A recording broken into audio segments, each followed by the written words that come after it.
Hello and welcome to Unacademy. I welcome you all to the Hindu analysis. Today we'll be discussing 7 important articles out of the Hindu newspaper. But before we begin, a very important announcement for everybody. If you've never in a way experienced the Unacademy way, a 7-day free trial is running and today is the last date for that. So you just have to download the Unacademy app, use the code IS English and you will be able to get access for 7 days for everything, which is the paid test series, be it the notes or be it our classes. So therefore, if you have never ever tried the Unacademy app, please do download it and use the code IS English. This may be a way to understand what is the difference between us and anyone else. Now, with this, let's look at the topics we are going to cover. The PDF you will find in this Telegram channel. Today, after the frenzy and a lot of articles which Shams have very well covered with regards to the budget, we have one article which is critical of the budget or talks about problems which are flagged in the economic survey of the budget itself. We'll discuss what are the 4 to 5 issues pointed out. Good morning to all of you. Thereafter, we'll talk about the concept of subsidizing fossil fuels, a very important incentive or disincentive for fossil fuels and going to renewable energy. Then we'll talk about citizenship, specifically with regards to America, just solely and just sanguine. Thereafter, there is an alarming development with regards to MGNREGS, and we also were not able to push an orbit or a satellite into what is called as geostationary transfer orbit to geostationary orbit. We'll discuss what that means. And last but not the least, 2 very interesting articles. One, India changing its stance on cryptocurrency, and the other one called SMRs, the small modular reactors for the new space or the new, you can say, horizon for nuclear energy. So we'll discuss these 7 articles out of the Delhi edition, and some of these articles you may not find in the regional editions because the text and context articles are specific to Delhi or international edition. Now, let's first delve into the first topic itself. Now, there are multiple positives in the union budget. The most talked about is it being a middle class budget with regards to the 12 lakhs and the rebate which is going to be given with regards to the tax cuts in that regard. However, this professor from IIM Ranchi itself wanted to contextualize each and everything which was sent in the budget or said or sent through the budget speech to us, which is he wants to contextualize certain targets which the government kept through, and thereafter they were trying to, or he's trying to contextualize them with regards to how realistic they are. So I have the propositions and we will try to understand what are the issues in those propositions or premises or concepts itself. So I hope everybody is here, everybody is comfortable, and now I will go into the main conversation with regards to this topic itself. So the first concept or the first target which the budget pushes through is that it wants fiscal consolidation and bring it down to 4.4% of the GDP in the financial year 26. And the idea is to meet this, there has to be an 11.2% growth in total tax revenue and 14.4% increase in tax revenues coming from income tax. Now, what did the finance minister say? She said that what we want to do with regards to fiscal consolidation, be it the budgetary deficit, be it the fiscal deficit, be it the revenue deficit, which is together fiscal consolidation, we want to bring it down to a good healthy number of 4.4%. But the point is, in order to do that, 11.2% increase has to happen in total tax revenue and 14.4% has to be the increase in income tax revenue. Now, there is an issue in this proposition. The issue is that saying that we will meet 4.4% of the GDP is a very optimistic tax projection, meaning this 11.2% increase in total tax revenue and 14.4% increase in income tax revenue between fiscal 25-26 is extremely optimistic. because there are multiple aspects which are going to make sure that 4.4% fiscal consolidation will not happen. One is a very obvious one, which is tax cuts. With people who are within 12,75,000 of income, if they are getting rebate of that 90,000, of that 60,000, of that 50,000, the point is when the government is foregoing its tax revenue from anybody less than 12.75 lakhs, then how are we going to get a 14.4% increase? This is a very interesting point. At the same point of time, you are saying that we are exempting everybody with regards to 12 lakhs. Then therefore, how are you going to increase the revenue by 14.4%? Further, the government in one more, you can say, chapter has argued that it is going to borrow 11.54 lakh crores in what is called as net market borrowing, which the government is going to do. If that is the case, then where will the credit line go with regards to private credit? Meaning, this is called crowding out effect. Crowding out effect, meaning because the private and the public sector both compete for the same sources of credit or debt, when the public debt or borrowing is going to be so high, then where will the private sector get their credit from or money from? And therefore, there are two major roadblocks or impediments in making sure that this 4.4% is met. I hope you understand the point of this article, because in the speech she says a lot of very big things. He, as an IIM Ranchi assistant professor of economics, is trying to contextualize each and everything. Meaning, to you and me, it may seem very nice and very rosy picture that we will meet 4.4%, we will have 11.2%, we'll have 14.4%. But he is saying that with tax cuts and with so much borrowing which is going to happen with regards to public borrowing itself, what is the point of saying that we will meet this target? Because you won't. You cannot increase your tax revenue so quickly within 1 year by 11.2%. So therefore, this target needs to be revised and will be revised, will not be met. So this is how he's basically critically analyzing each and every, you can say, proposition or premise which the budget has given through. Now we go to the second one. Before I go to the second one, are we sorted with regards to this? Are you understanding the structure of this discussion? There's a certain assertion by the government and the professor is trying to undercut it or contextualize it. Yes, it's a very interesting article, tries to contextualize everything. Perfect, very good. Second thing which the government has argued and is going to be a game changer at least for the next 1 year is that in personal tax, there is an exemption up to 12 lakh rupees. We all know that. This will give people more disposable income. That is also a very good thing. And middle class will now get some form of relief. The idea is very simple. Saving rates were going down, and that is because with inflation, money was losing its value. And therefore, with taxation, what was happening is people's disposable income was going lower. When people's disposable income is lower, consumption falls, which in turn creates a cascading effect on the economy itself.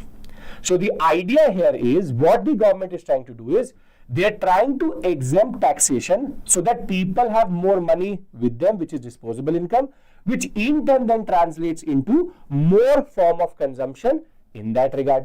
Now, what he says is very good point. More disposable income to the people means more consumption, means more demand, which may drive the economy forward.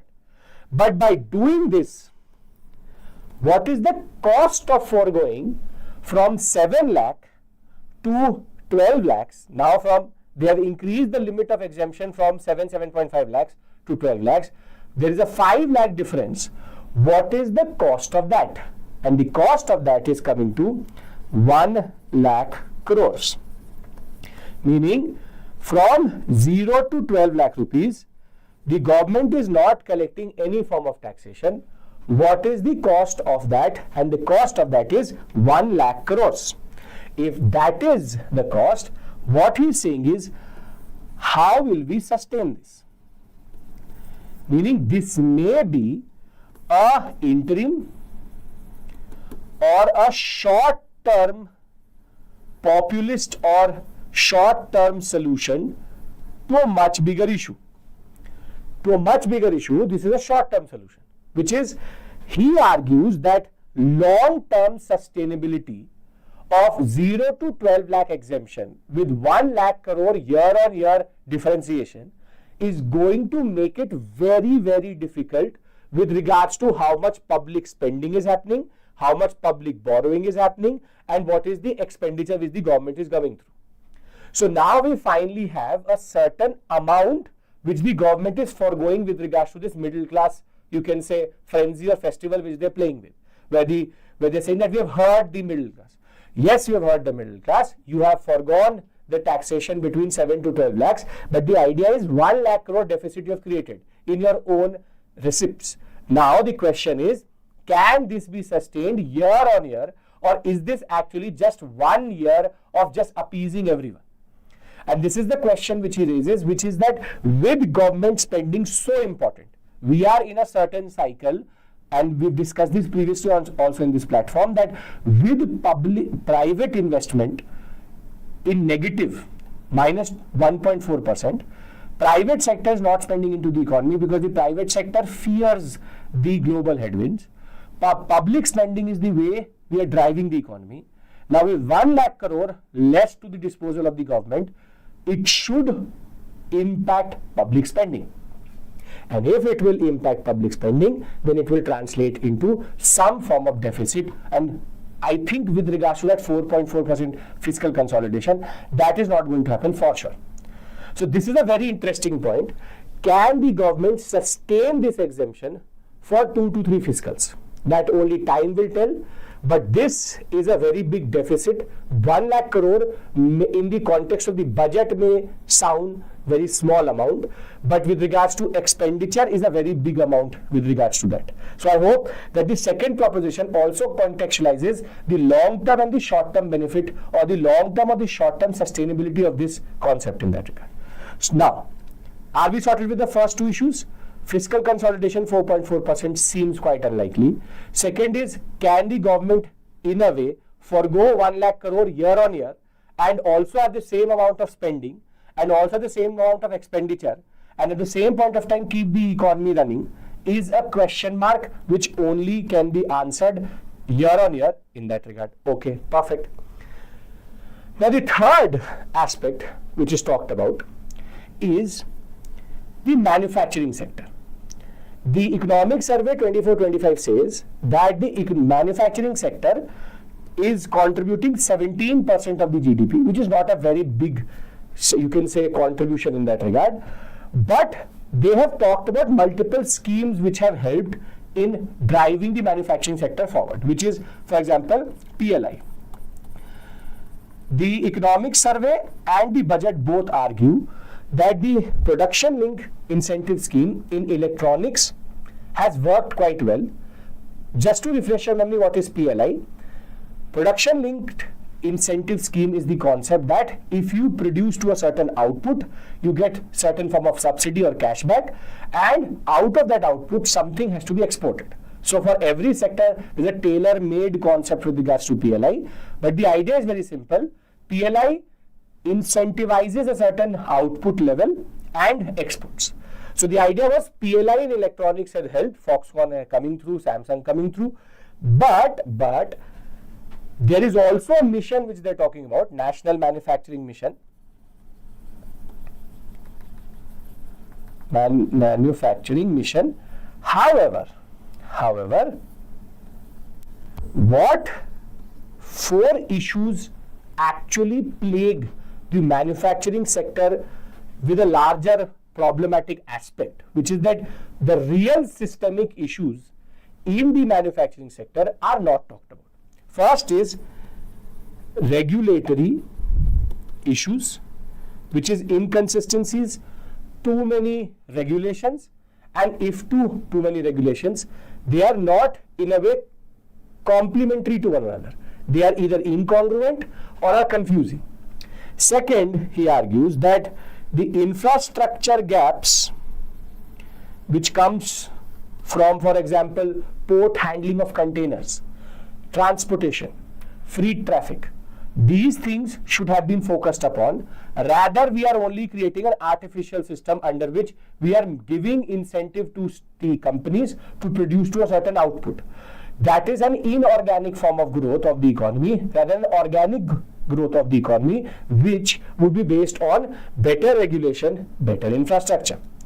Thereafter, the low innovation capacity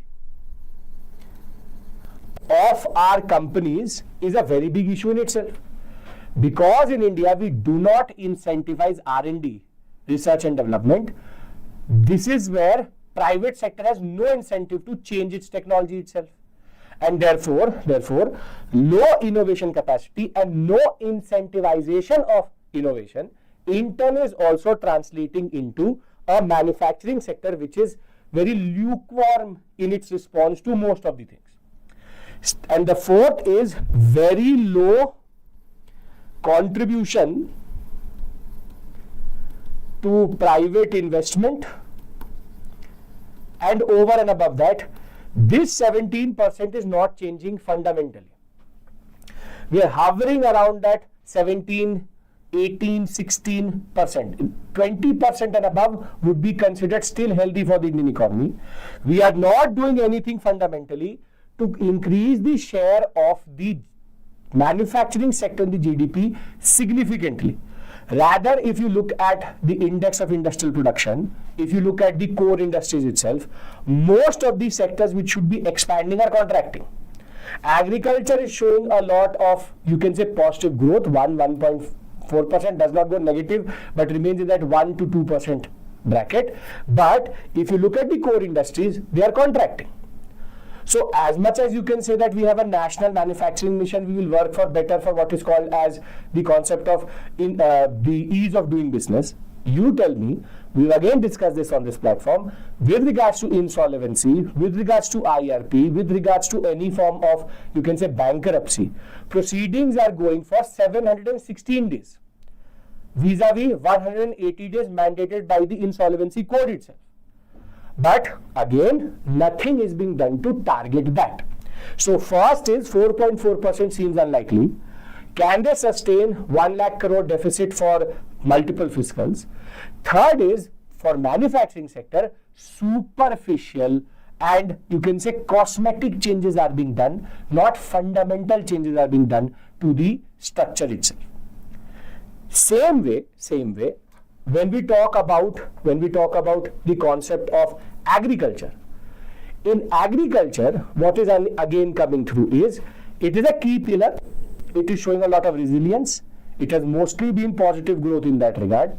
And they're talking about the Pradhan Mantri or Prime Minister Dhan Dhanya Krishi Yojana, which has multiple components with regards to irrigation, with regards to electricity, a lot of different aspects, and high yielding variety seeds also. They are also talking about the Kisan credit card limit being increased from 3 to 5 lakh rupees. Again, they are talking about climate resilience. But two very systemic issues are not being again talked about in the budget or in the economic survey. One, inefficiencies in market. And second, which is even a bigger issue than the Kisan credit card, is short-term credit percentage interest is still quite high. You cannot expect a farmer to actually rely on KCC too much. Short-term credit, big amounts, still are based on interest rates which are very, very high. So again, we have big schemes which talk about streamlining the process, but systemic issues are not being sorted. This is where there's a certain thematic which is emerging, which is short term, you can say basic changes are being talked about, but long-term systemic changes are not being talked about. In order to round up this whole concept, in the budget, there is also talk about climate action, clean energy, again, incremental approach rather than transformative push. They're talking about lithium-ion batteries, recycling being incentivized. They're talking about critical minerals duty exemptions. It is being talked about solar PVs, which is the photovoltaic cells, and solar, you can say, domestic production is being incentivized. Further, though we are talking about reducing dependence from the external factors, we still know 86% of all rare earth metals are going to come from China. So therefore, no modernization of grid, no energy storage technology, no decarbonizing the economy, or low carbon economy is being talked about. Meaning again, there is fragmented approach, not a pure approach. Now let me summarize this for you, because there are 5 aspects which have been talked about. First question which was raised was, can the government do fiscal consolidation of 4.4% with 11% increase in total tax collection and 14.4% increase in direct tax collection from income tax? The answer to that question is, seems unlikely. Why? Because with tax cut and government debt, it seems quite unlikely that this 4.4% is going to be met. First point. Second point was 12 lakh rupees exemption. Will this work for multiple fiscals? Because 1 lakh crore is the amount which the government is foregoing to give you that exemption. The third aspect which has been talked about is manufacturing. Manufacturing, they are talking about multiple aspects related to PLI and cosmetic changes, but infrastructural gaps, the concept of the regulatory issues, and low innovation capacity is not being talked about. Fourth is again in agriculture, though KCC is available and they're talking about high yielding variety seeds itself, but the problem is that again infrastructure, short-term credit interest rates, and the inefficiency of the markets is not being talked about. Thereafter, fifth aspect again is climate change, incremental growth, trying to do small changes rather than fundamentally changing the philosophy of the budget, in which we try to go for a low carbon path. If you understand these 5 points, I want to show you a question which can come in the examination, and then we can move on to the second article. Do we understand all these 5 aspects on how we are systematically questioning each of these propositions, premises on which the budget has said we are going forward or we will go forward in that regard? You understand that? Okay, perfect. Now, a question in GS paper 3 can therefore ask you something like this, using the key terms of the budget itself. There are multiple structural challenges which the Union Budget 2025 needs to transcend in order to produce a Viksit Bharat. Discuss.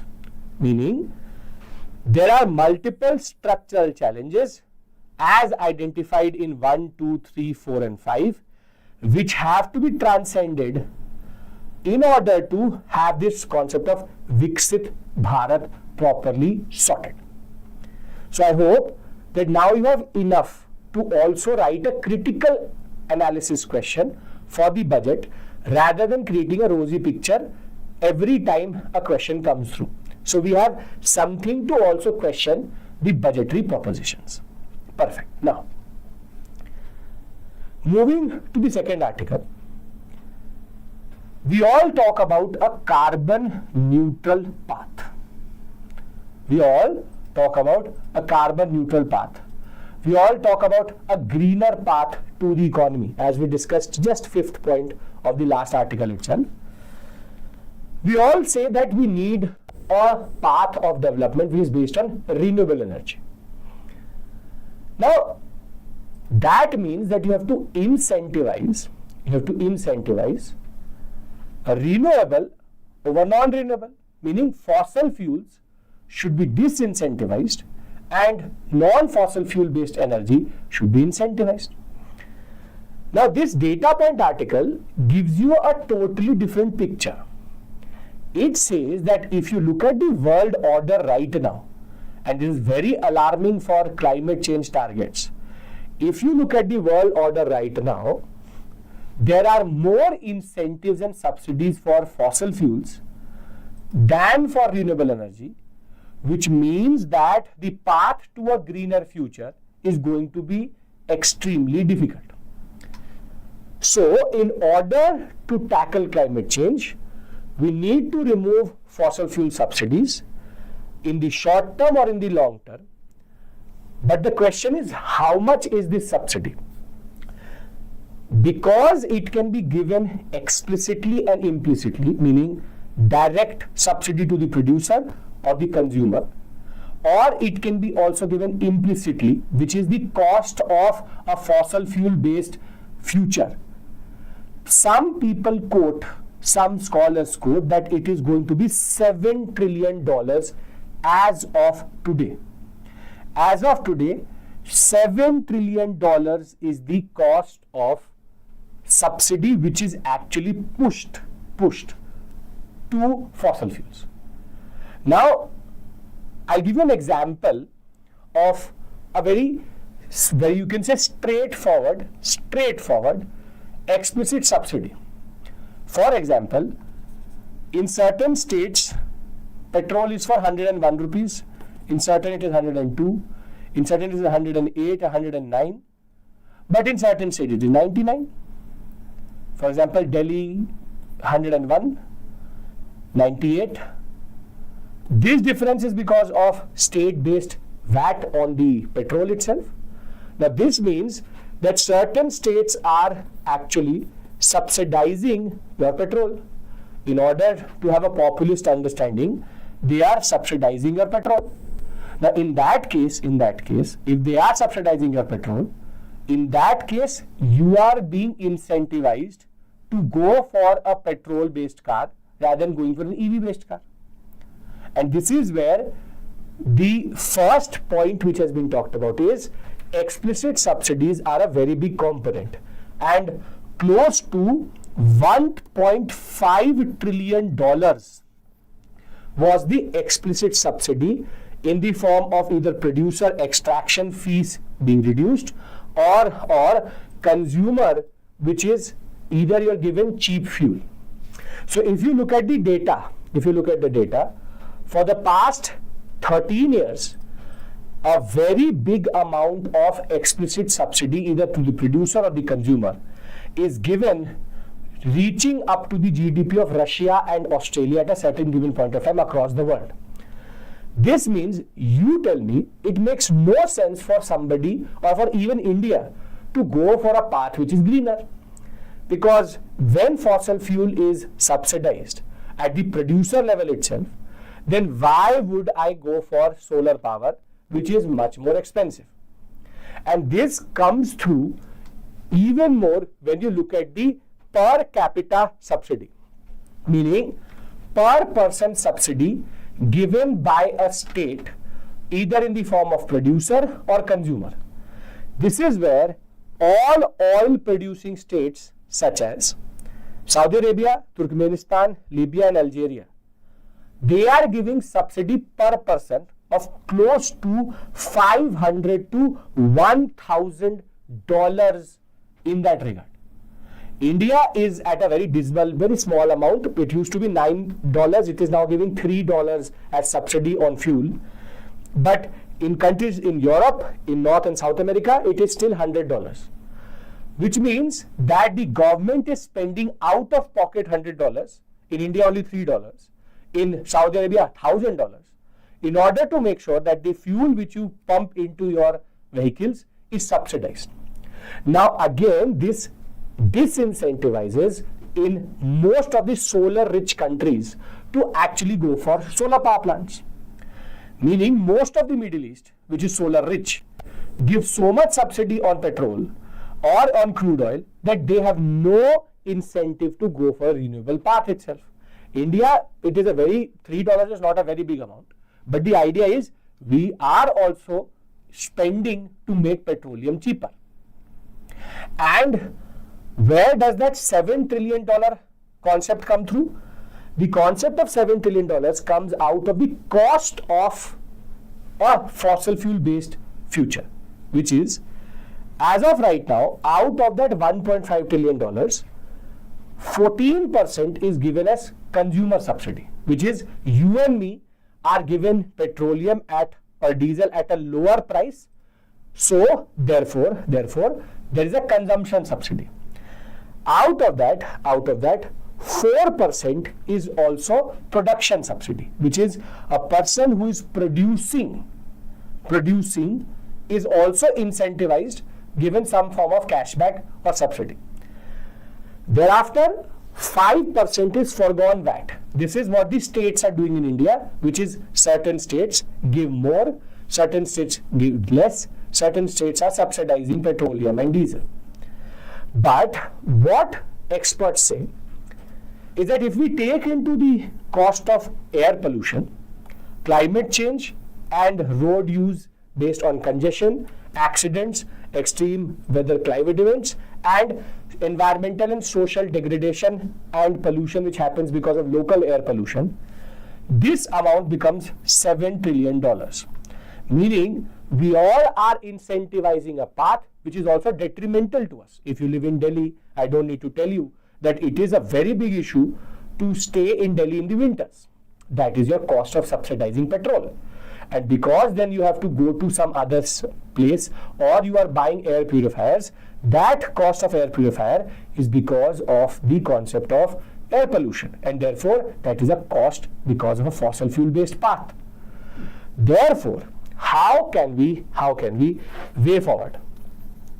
How can we offset and change our regime? First is to introduce carbon tax, which Government of India already does on coal.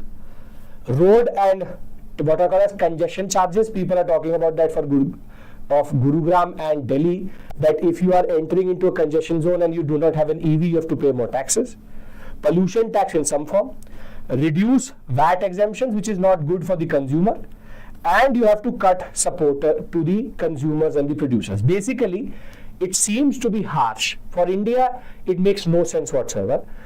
But for a country like Saudi Arabia, if petrol is, for example, $500, and if they can shift to EVs, they have a much bigger carbon footprint than an Indian. And therefore, in high income countries, there should be incentivization of what we today call as a greener path.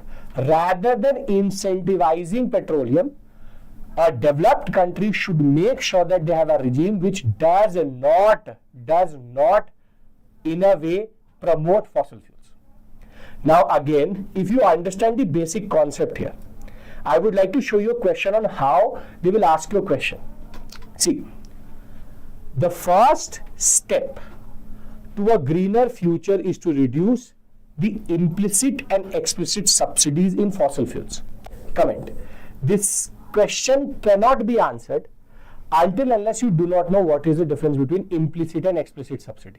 Meaning, what is the implicit cost and what is the explicit cost, and how do the states in a way connect with one another in that regard. So I hope that this article is also sorted. Very interesting. Two very, very interesting articles in that regard, both talking about the concept of path of an economy in a certain direction. I hope this is also sorted. Again, to repeat, remember, implicit means what is the cost of a fossil fuel path, which is air pollution and the extreme weather events which are happening. And second is the explicit, which is given to a producer or a consumer. Perfect. Now we move to an article which comes from Text and Context and just allows us to refresh the static portion with regards to citizenship. Now, the first question is, why are we having this discussion? We are having this discussion as, again, we broke in the first week of January itself, that Donald Trump wants to change the principle of citizenship in America. which is from just solely to just sanguine. Now I'll tell you what that means, but the question is, he says that any child should get citizenship not automatically based on the fact that he or she is born on the US soil, but the parents' citizenship should be established. Either they should be US citizens or should be holding a US green card. A very interesting question. This means we have to understand what is the difference between these two concepts. But first, what is citizenship? Citizenship is full and equal membership of a country, or the concept of what Hannah Arendt says, citizenship is the right to have rights, which is all the civil rights, all the fundamental rights, all the rights which we have today as Indians is because we are citizens of India.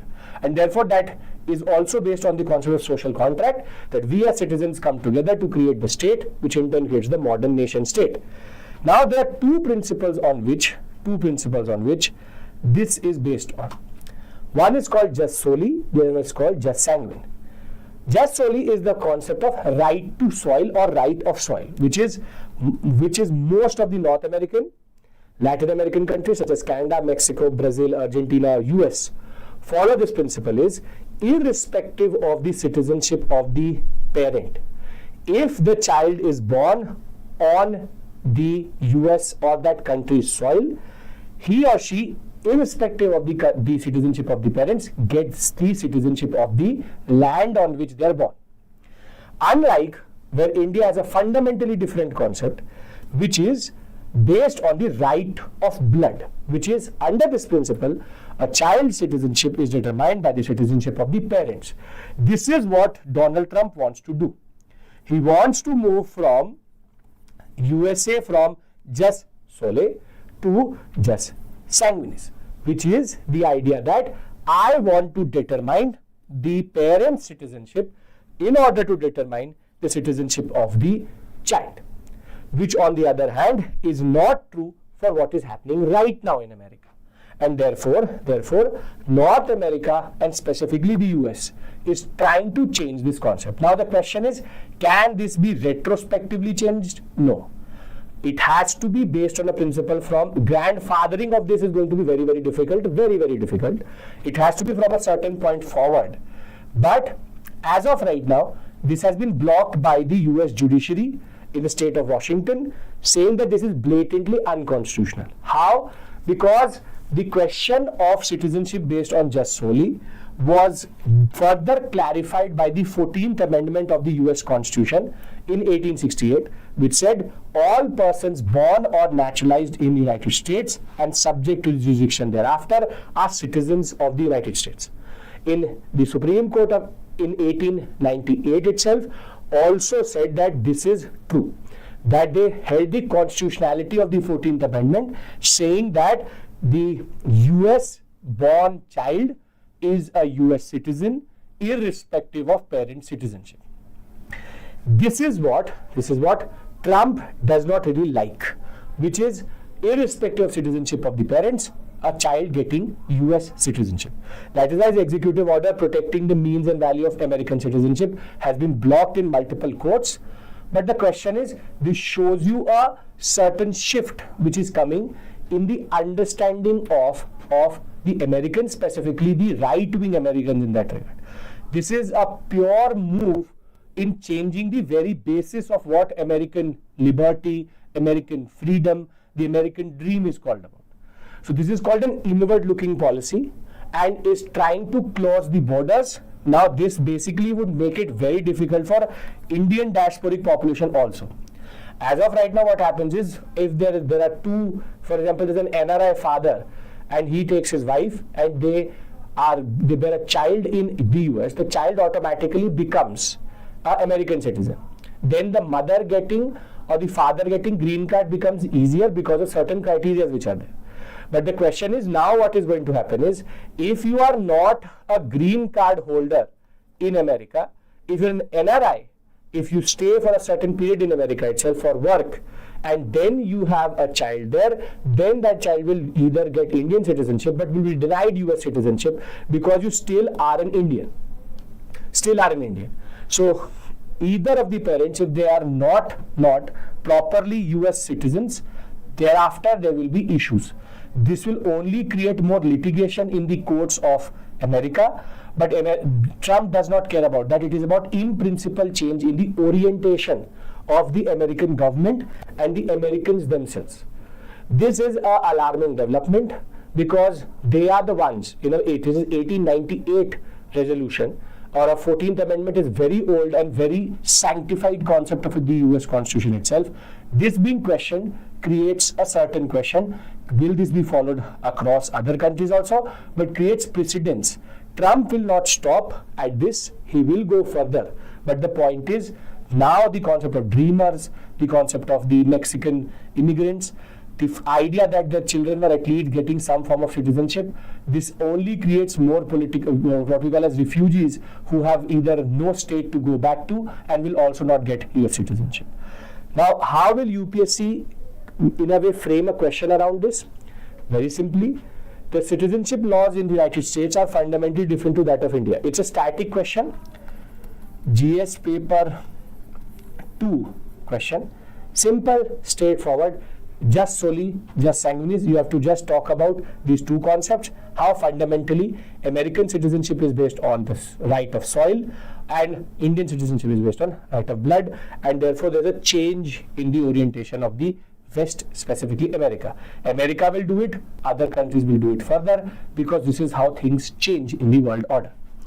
So, with this we are done with the three heavy topics, which is one based on the budget and its projections, second based on the concept of how fossil fuel path is subsidized as of right now, and the third was a very interesting straightforward article in order to give a context to what America is actually trying to do and what is the constitutionality of what America or what, for example, Donald Trump did in the past 1 month. Okay, moving on. We have some concerning news coming out of a very important program, the Mahatma Gandhi National Rural Employment Guarantee Scheme or Act, MGNREGS as it is called. There are multiple issues which a NGO has pointed out, and these are not good if you look at MGNREGA generally as a source of livelihood. MGNREGA promises 100 days of work at least in that regard. However, what this NGO has actually pointed out is that for the past 2 years, the average per day work given to a household has reduced from 52 days to 44 days. It was already half of what is promised under MGNREGA. Now it has become 44 days. And the total, you can say what is called as person days, which refers to total number of work days as registered under MGNREGA in a fiscal year, has reduced from 312 crore to 239 crore person days in that regard, which shows you that MGNREGA is shrinking. Now the question is, why is it shrinking? Because if we talk about MGNREGA, it is a very important scheme. In COVID-19, the importance of MGNREGA came through. Though it is unskilled labor, though it is for the household, but for some people it is a very important source of income. Now in that case, there are three issues which have been pointed out. First is the budgetary expenditure with regards to MGNREGA has not changed in the past two fiscals. It is at 86,000 crores and this amount has not changed. But what is the real problem is, there is a component in this budgetary expenditure which is for the money which has to be paid for the last fiscal. That now stands at 9,000 crores. Therefore, this is actually not 86,000 crores. It is effectively 70,000 crores, wherein 20% of this budget is always used to pay off the wages of the last fiscal. Now, one more issue is, though the budgetary expenditure is not changing and it is effectively 70,000 crores, what is even more problematic is it is not inflation adjusted. And in that case, what is actually happening is with no inflation adjustment, this amount is again not 70,000 crores, but only 66,000 crores, close to 20,000 crores less than what actually was allocated, because this is inflation adjustment. The wages in MGNREGA are not inflation indexed or adjusted, and as of right now, MGNREGA scheme is shrinking. We talk about such big things. Now you think of it like this: with 1 lakh crore being reduced in budgetary collections with regards to direct taxes, what is going to happen to MGNREGA is a very big question. And unemployment is a very big issue as of right now for India. If you look at the economic survey data, we are becoming a more and more younger country, and therefore we have an expanding workforce. Demographic dividend is available to us. If we don't use it right now, we will then go into a space where we will also come into the developed country space, where basically there's a reduction in the workforce in that regard. So at the same point of time, there's an increase in workforce, and MGNREGA is shrinking, and at the same point of time, we are not increasing the budgetary expenditure of MGNREGA. This is where this article points out that this is a dilution of MGNREGA, and there has to be something which the government of India does in order to change the orientation of this scheme itself. Either it has to be more money, either it has to be a better safeguard, and with the tussle which is happening between West Bengal and the center with regards to MGNREGA wages as it is, and we are using section 26, multiple other sections where we are withholding, the amount which has to be paid is increasing year on year, from 6,000 crore to 9,000 crore to it will become then 10 plus crores, and that will only dilute this money further. So with stagnation, it is a very big issue. Please note this: MGNREGA is an important scheme. If the government of India is not able to manage MGNREGA, then it is problematic in the long run. And the dilution of the scheme is being done silently. That is why NREGA Sangharsh Morcha has pointed this out. This is diluting slowly, and a slow dilution is something which will be problematic and does not happen as dramatically as possible. But the cabinet is, or at least the finance ministry is diluting MGNREGA, a very critical scheme for employment in India. Moving on. A very important satellite. I hope all of us are on the same page as of right now. We have covered four to five interesting concepts till this point, and I hope we are on the same page with regards to what we've covered till this point. And as I said, interesting set of articles. Till the next 2 to 3 days, we will still have a hangover of the budget, but out of the articles which came on the budget, that was the most interesting one. Okay, now you know that there's something called NAVIC. I don't know if you know that or not. There's something called NAVIC in India, which is called IRNSS, which was renamed as NAVIC. The concept of NAVIC is very simple. It is India's GPS, because at critical junctures in our history, specifically during wars, specifically during the China war and Pakistan war both, the Americans did not share a lot of critical data of Indian borders. That created the need for the Indian Regional Navigation Satellite System, which is now today called as NAVIC. And NAVIC is basically based on a constellation of satellites.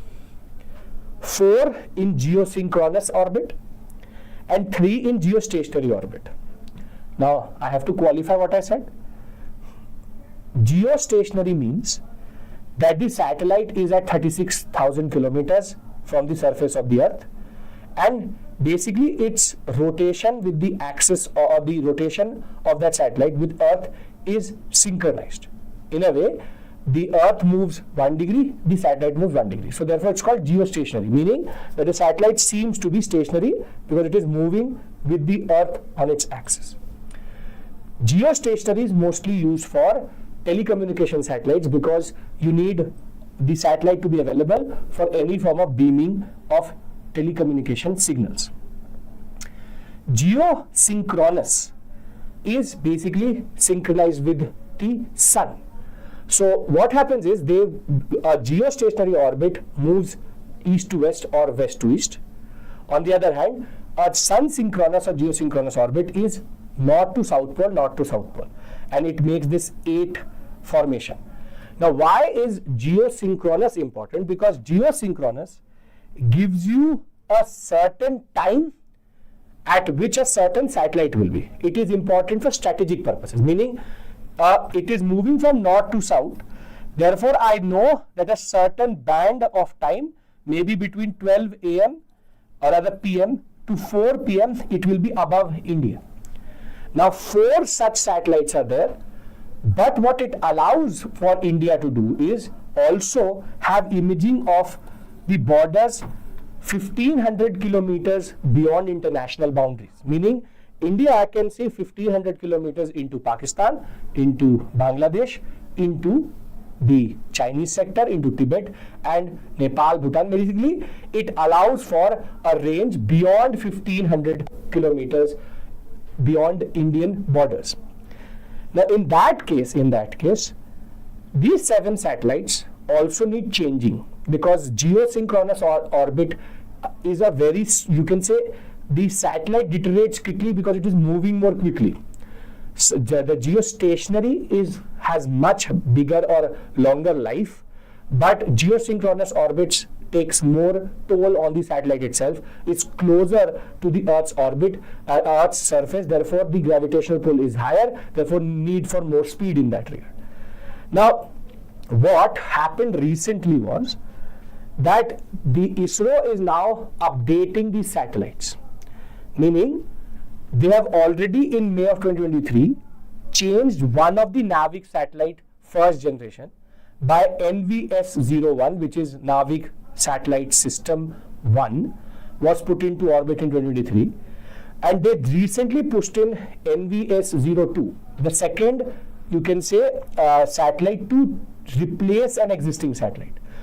Unfortunately, what has happened is ISRO's 100th launch, which was going to update the NAVIC system, it went into what is called as GTO, geostationary transfer orbit, but there was a need to do orbital raising. For that, there is a oxidizer. Its valve has to open, and then fuel will be there will be combustion of fuel, and therefore they will slowly move the satellite into geostationary. It's called the GTO orbit. First you put it into GTO, geostationary transfer orbit, and then into geostationary orbit. Unfortunately, the oxidizer thruster valve is not opening, and therefore most probably this satellite will remain in the elliptical geostationary transfer orbit, you can say orbit as of right now. There are 2 things which can be done. Either this goes, they bring the satellite down, which is very expensive, or second, what they can do is use the satellite in the same orbit in that regard. And therefore, NVS-02 has failed to be deployed to the potential it should be. And therefore, now the ISRO is checking what they can do with this satellite. As of right now, we are trying to put it into a certain orbit to, in a way, change the NAVIC system, but that has not happened or is still not happening because of the constraints of the valve and the malfunctioning of that valve. So interesting, static portion becomes extremely relevant for your preparation. Now, moving on to something again related to science is nuclear power plants. Now, in the speech both last year and this year, the finance minister has pointed out that nuclear power is critical for India's greener path. But as of right now, the biggest issue in nuclear power is the scale at which a nuclear power plant has to be created and the amount of risk which comes with it. And this is where small modular reactors, or called small N plants, are now becoming the future, which can produce 300, you can say, megawatts of power. Scientists are further trying to produce what is called as a micro reactor, which can produce 1 to 20 megawatts in that regard. This is better, more efficient, better scalability, but SMRs are most probably the future of nuclear power plants, which is that SMRs are cheaper to produce, risk is lower, and therefore can be used in are submarine systems, can be used in remote areas, and does not need an allocation of thousands of square feet of land, which in turn also creates this issue of nuclear waste disposal. Because the output is lower, waste is lower, which in turn means that we can then scale this in a better way. So SMRs are the talk of the town as of right now. China has already developed one, but micro reactors are going to be the future in that regard. But a very important point which you have to also understand is that there are two what well as drawbacks in this concept. You need to know the negative. This is the positive. Negative is because it is experimental technology, needs a lot of capital investment in its R&D, which maybe governments would not want to do. We already know that they're subsidizing fossil fuel. And second, which is equally important, is that it uses low grade uranium. The output is lower, then the life is also lower, which in turn means you need more fuel. This means that in the long run, if we need constant power in a certain sector, is it better to have a VVER reactor which produces, for example, 6,000 megawatt, rather than having a small plant for which the electricity generation capacity will always remain 300 megawatt and the generation will remain constant but demand will keep on increasing? Then does it make sense or not? So it has to be further understood. But because SMRs in the news, I am telling you this so that you can use it as a way of understanding this terminology important for your examination. Last topic which we have to cover is something which is again in the churning phase, which is that the government of India is now reviewing with regards to how does it look at cryptocurrency. Bitcoin, Dogecoin, multiple forms of coins exist.